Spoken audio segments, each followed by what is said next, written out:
Is there a relationship between inflation and the housing market?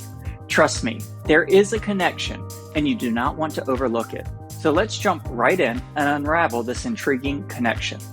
Have you ever stopped to think about how inflation and the housing market are intertwined?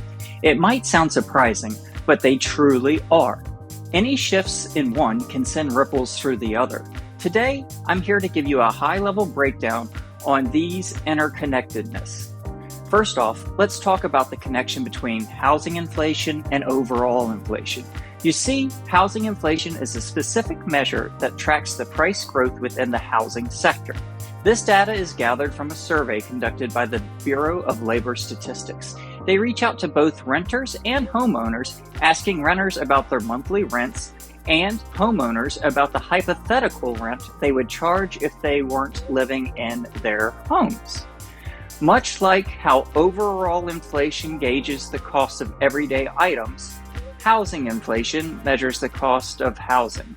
And guess what?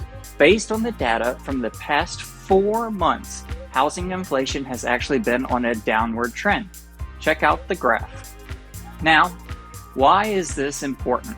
Well, housing inflation contributes to about a third of the overall inflation that's calculated using the Consumer Price Index, or CPI. So when housing inflation shifts, it can have a noticeable impact on the broader inflation numbers.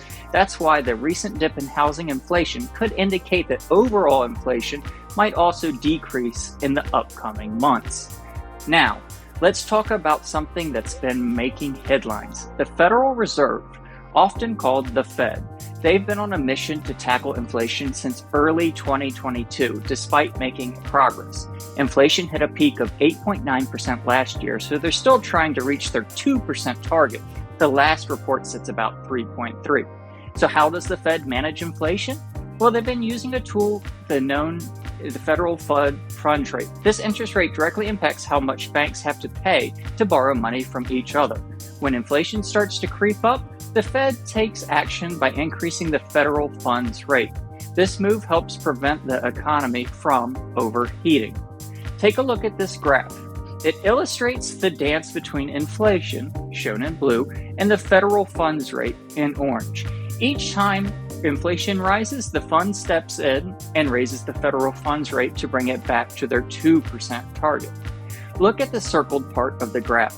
It highlights a recent surge in inflation, the Fed's response to hiking the federal funds rate, and the subsequent moderation of inflation following that move. As the inflation gets closer to the Fed's 2% goal, they might not need to raise the federal funds rate much more. Now, here's something that directly affects you if you're considering a home purchase or sale. While the Fed's actions don't directly dictate mortgage rates, they do have an indirect influence. As experts at Mortgage Professionals America put it, mortgage rates and inflation are connected, albeit indirectly. When inflation goes up, mortgage rates also tend to rise to keep pace with the value of the US dollar. Conversely, when inflation drops, mortgage rates often follow suit. Now, let's not forget that predicting mortgage rates is a bit like predicting the weather.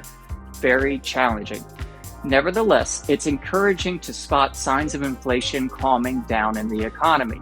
So, to sum it all up, whether you're looking to make a move in the real estate world or just want to stay informed about the market dynamics, I'm here to guide you every step of the way. Feel free to contact me with any questions, or if you just want to chat about how these trends might impact your real estate journey. Let's chat.